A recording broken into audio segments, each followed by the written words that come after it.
देखो आज आखिरी बार मैं पाइथागोरस थ्योरम समझाने वाला हूँ।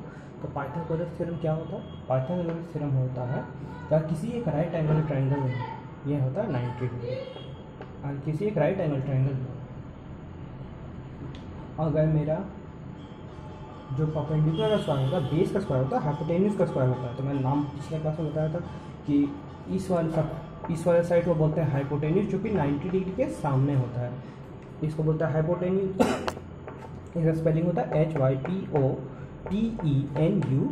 है ये, SE हाइपोटेन्यूज। इस साइड को बोलते हैं बेस और इसको बोलते हैं परपेंडिकुलर।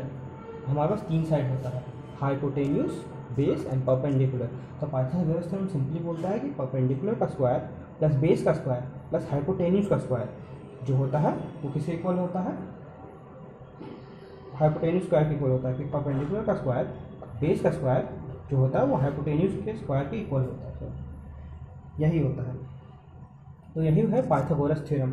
काहे होता है, क्यों होता है, जानने का ज़रूरत नहीं है। बस यही जानना है कि एक राइट एंगल ट्रायंगल में परपेंडिकुलर का स्क्वायर, बेस का स्क्वायर और हाइपोटेन्यूज का स्क्वायर, आप परपेंडिकुलर का स्क्वायर प्लस बेस का स्क्वायर जो होता है वो हाइपोटेन्यूज के स्क्वायर के बराबर होता है। तो इसमें हम लोग एक और इसमें नोट करके लिखने लायक दो चार बात है। इसमें समझने लायक कुछ नहीं, बस याद रखना कि हाइपोटेन्यूज कौन सा साइड को कहते हैं, बेस कौन सा साइड को कहते हैं और परपेंडिकुलर कौन सा साइड को कहते हैं। इसमें नोट करके लिखने लायक मेरे पास दो तीन चीज़ है। नोट नंबर 1 नोट में क्या करेंगे, नंबर 1 में करेंगे नोट में नंबर 1 तो hypotenuse HYPOTENUSE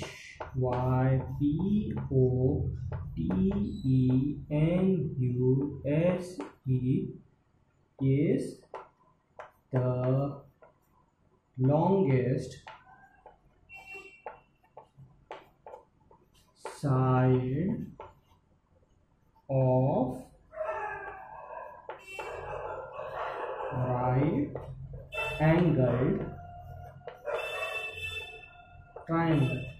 The hypotenuse is the longest side of the right angle triangle.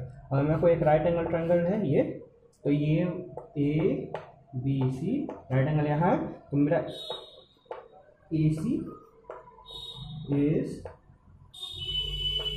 the longest side। इसको अच्छा से लिख लेंगे, यह हमेशा सही है, कभी गलत नहीं होता। AC is the longest side। इसको अच्छा से लिखूंगा तुम्हारे लिए, is the longest side. Note, अब नोट दूसरा देखो, नोट में दूसरा लिखो, दूसरा लिखो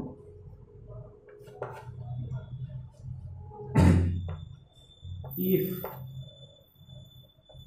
इन a triangle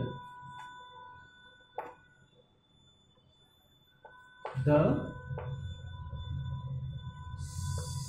sum of square of two sides are equal to the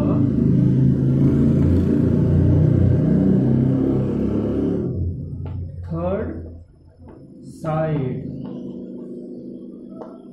then the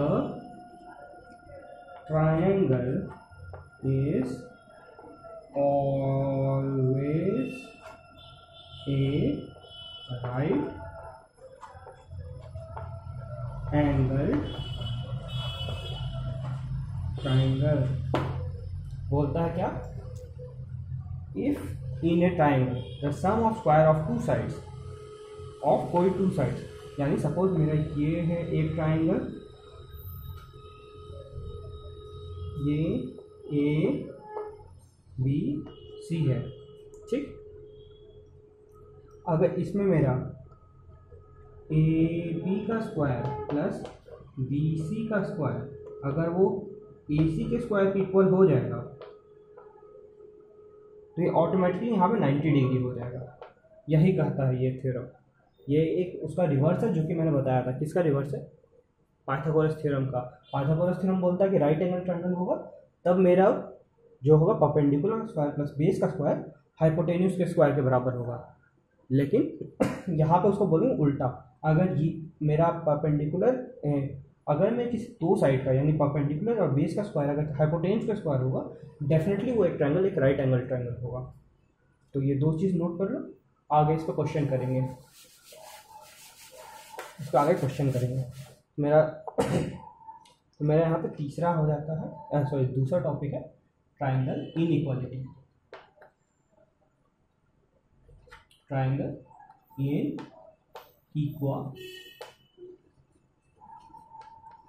triangle inequality, triangle inequality, EQUALITY, triangle inequality. तो ट्रायंगल इनइक्वालिटी क्या कहता है? ये कहता है the sum of any two sides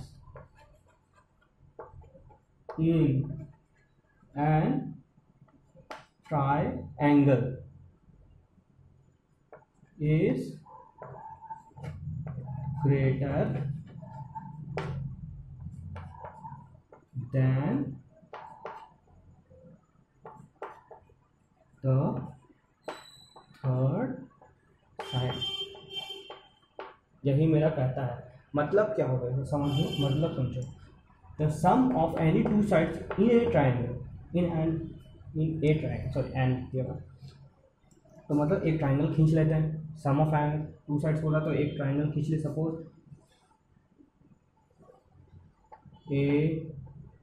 ABC एक triangle है suppose. अब क्या बोला? Sum of any two sides, यानी सपोज ले लेते हैं, ये साइड ले लेते हैं, ये साइड ले लेते हैं, तो ये ले लेते हैं AB प्लस BC क्या होता है? इज ग्रेटर देन, तो ग्रेटर देन का sign greater than the third side. Third side क्या है? AC। यही बोलता है। इसको दूसरा तरह, ये पूरी तरह लागू किसी भी दो साइड्स के लिए लागू होता है। यानी क्या? अगर मैं बदल देते हैं, अब AC को जोड़ते हैं, AC प्लस सपोज फिर से BC ले लेते हैं, तो ये किसके ग्रेटर हो जाएगा? AB के, जो तीसरा साइड बच जाएगा। फिर अगला ले लेते हैं, अगला कौन सा हो सकता है? AC, तो ले लिए AB, सॉरी AC हो गया, AB हो गया, तो बचा BC। BC अगर BC ग्रेटर ले लेते हैं, सपोज इसको लिख दिए BC, यहाँ पे BC लिख दिए, इसको हटा दो, इसको भूल जाओ। बचा कौन कौन साइड? AB बचा, AB लिख देंगे, प्लस AC ले लेंगे, AC। ये हो गया। तो ये मेरा हर जगह पे सही होता है, हर जगह सही होता है। इसको एक एग्जांपल लेके देख सकते हैं। एग्जांपल इसको लेते हैं,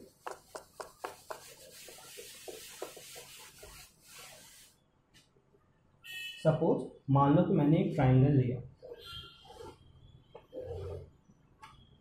जिसमें ये सपोज 10.2 सेंटीमीटर्स का है, ये है 4.5 सेंटीमीटर्स का, ये है 4.5 और ये है 5.8 सेंटीमीटर्स का। अब इसमें हम लोग चेक करते हैं, सपोज ट्राइंगल ABC। अब हम लोग चेक करना चाहते हैं कि मैंने जो बताया पिछला सही है कि नहीं। चाहे कोई दो साइड जोड़ दो, सपोज ये दो साइड जोड़ देते हैं, दो साइड जोड़ देते हैं, क्या क्या होगा बोलो? 4.5 का स्क्वायर, सॉरी स्क्वायर बोलते हैं, 4.5 प्लस 5.8, तो सम क्या होगा? 4.5 प्लस 5.8 कितना हो बोलो? 8 5 13 का 3 हाथ में रहा 1, 4 5 9 9 1 10, जो कि किससे बड़ा है? इज ग्रेटर देन 10.2 है ना? है। अगला साइड लेते हैं 10.2 प्लस 5.8, 10.2 प्लस 5.8 कितना होगा? 5 2 10, 5 2 10, 10 का हाथ मतलब 0, पॉइंट था तो पॉइंट बचा 1, 10 5 15, 1 16 सेंटीमीटर, जो कि ग्रेटर दैन है। ये दोनों तो ले ली तो बचा ये ग्रेटर दैन 4.5 है। अगला ले लेते हैं, अपने पास ये दोनों ले लेते हैं, तो 4.5 प्लस 10.2 इक्वल्स टू क्या होगा? बोलो। 5 2 7, 7, फिर यहाँ पॉइंट है, पॉइंट लिख दिए, फिर क्या है 10 4 14, 14 जो कि ग्रेटर दैन है 5.8 से। अब देखो ये वाला समझ है, ठीक है। अब अगला हम लोग करेंगे कैसे?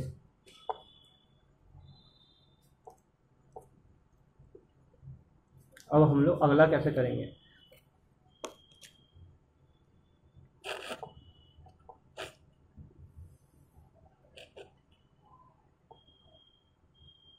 तो अगला हम लोग अगला करेंगे।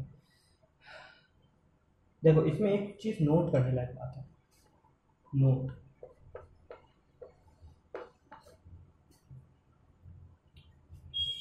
इसमें नोट क्या है? If any triangle doesn't an एप्स्ट्रोफिटी फॉलो, सॉरी गलत, इसको दूसरा कर सकते हैं। Every triangle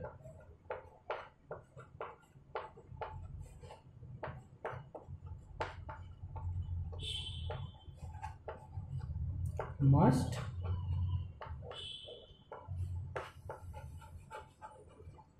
follow the triangle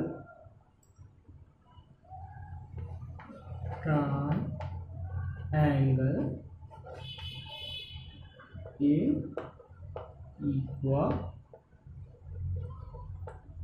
must follow the triangle inequality। ये मेरा बात होता है कि मेरा एवरी ट्राइंगल यानी हर ट्राइंगल जो हो ट्राइंगल इनइक्वालिटी को फॉलो करेगा, और नहीं करता तो वो ट्राइंगल नहीं है। If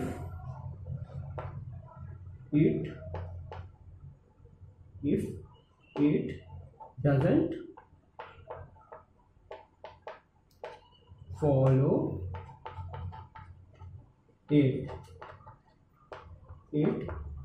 is not a triangle. मतलब अगर वो फॉलो नहीं किया तो वो ट्राइंगल नहीं है, यानी हर ट्राइंगल इनइक्वालिटी को फॉलो करेगा। इसी तरह के हर राइट एंगल ट्राइंगल है वो मेरा पाइथागोरस थ्योरम फॉलो करेगा। अगर बाई चांस किसी ट्राइंगल में पाइथागोरस थ्योरम फॉलो हो रहा है तो हम लोग क्या बोलेंगे? वो राइट एंगल ट्राइंगल है, इरिस्पेक्टिव ऑफ किसी भी चीज़ के। इसको वीडियो पॉज करके नोट कर लेना।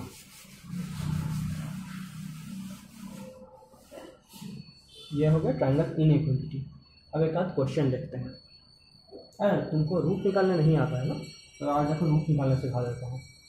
इसको अलग से किनारे से कटम कुटम करके लिख देना। अलग note, how to find root, how to find square root. Square का एस क्यू डॉट लिखते हैं, स्क्वायर रूट। स्क्वायर रूट कैसे निकालते हैं? तुमको कोई आइडिया नहीं स्क्वायर रूट कैसे निकालते हैं? जैसे हम लोग लेते हैं 9 का स्क्वायर क्या होता है? 81, ये हम लोग को पता है। अब इसका चलो 81 का स्क्वायर रूट निकालते हैं। 81 का स्क्वायर करते हैं यहाँ ऐसे, ठीक है। इसका तो निकल ही जाएगा, 9 9 जाए 81, ये सबको पता है। तो और टिपिकल ले लेते हैं 121 ट्रिपल। अब मेरे पास है, अब कैसे निकालेंगे 121 का? 121 का स्क्वायर क्या होता है? 121 का रूट क्या होता है? 11 का स्क्वायर होता है 121। 121 का अगर रूट निकालना चाहे तो यहाँ पे एक ऐसे बनाएंगे, यहाँ लिखेंगे 1 2 1। कोई प्रॉब्लम? यहाँ लिखेंगे 11,